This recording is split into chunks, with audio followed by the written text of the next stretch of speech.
മാ പിന്നെ ഇപ്പോ ഡോക്ടർ പറഞ്ഞനുസരിച്ചിട്ട് പ്രശ്നമൊക്കെയാണ്.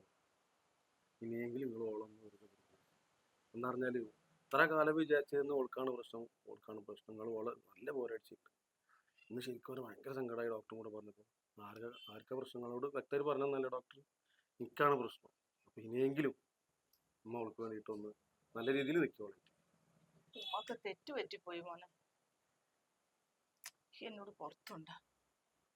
ഞാൻ പുറത്ത് ഇക്ക് പൊരുത്തപ്പെടുന്നോടൊന്നും കുഴപ്പമില്ല. ഓളോടൊന്നും നിങ്ങൾ ഒരു പൊരുത്തപ്പെടുപ്പിക്കുന്ന ഓളോട് പറയും ഉമ്മാനോട് പുറത്തു തരണമെന്ന് പറയും. ഞാൻ പറയണ്ട് എടാ എന്റെ മോളിന്നല്ലടാ ഓള്.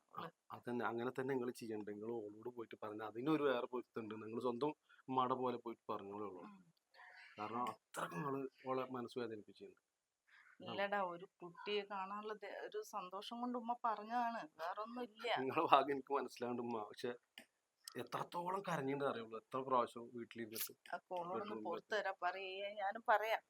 നിങ്ങൾ പറയും. അതിനുള്ള ഇത് നിങ്ങൾക്ക് അവിടെ തരും കേട്ടോ. അത് നല്ല മനസ്സ് കാണിക്കും. ഈ ഒരു കാര്യം ചെയ്യും, ഞാൻ കുറച്ച് സാധനങ്ങൾ വാങ്ങാൻ വേണ്ടിട്ട് എനിക്ക് തരാം. ഈ ആ വൈദ്യരുടെ അടുത്ത് പോയിട്ട് കുറച്ച് മരുന്നും ഒരാട്ടുംകാലും അങ്ങനത്തെ സാധനങ്ങളൊക്കെ വാങ്ങിച്ചു കൊണ്ടാ ഞാൻ എൻ്റെ മോക്ക് ഇതൊക്കെ ഒന്ന് ഉണ്ടാക്കി കൊടുക്കട്ടെ. ഓളിനിയൊക്കെ ഒന്ന് നന്നായി നല്ല രീതിയിൽ വന്നു കഴിഞ്ഞാൽ നമുക്കൊരു നല്ല കുട്ടി ഉണ്ടാവും. നമുക്ക് നല്ല വിശ്വാസം കേട്ടോ. എനിക്ക് പുറത്തു തരണം, അവളോട് പ്രത്യേകം പറയണം. ഉമ്മ പറയുള്ളൂ, പറയും കേട്ടോ. കഷ്ടം. ഓരോന്ന് പറ്റുമ്പോഴാണ് ഓരോന്ന് അറിയുന്നത്.